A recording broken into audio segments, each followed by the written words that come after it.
since I got my degree and I know everything, guess what? He didn't get crucified. God protected him from that. But you guys would much rather him have been crucified because you love him so much that you want him to die on that cross.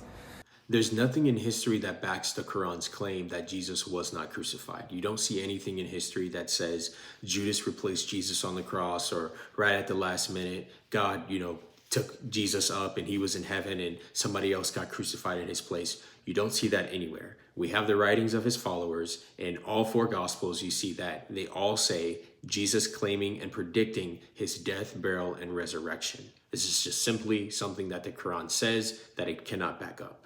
This is something Jesus directly taught his disciples. You see here in Mark 8, in verse 31, and he began to teach them, the Son of Man must suffer many things, and be rejected of elders, and of the chief priests and scribes, and be killed, and after 3 days rise again.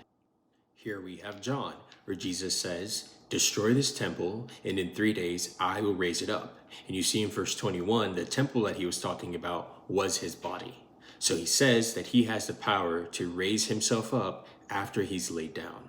Here is Tacitus, a non-biblical author, writing about the crucifixion of Jesus. You see here that Christ suffered the extreme penalty under the reign of Tiberius by the hands of Pontius Pilate. Pontius Pilate is most famously known for preceding the trial of Jesus and authorizing Jesus' crucifixion.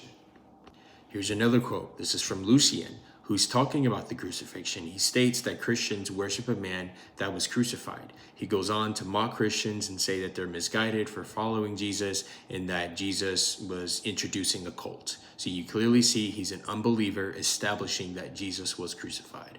You see a consistent line all pointing to the crucifixion. You see it from Jesus himself, his disciples, and non-biblical authors who are writing in history about Jesus and about the crucifixion.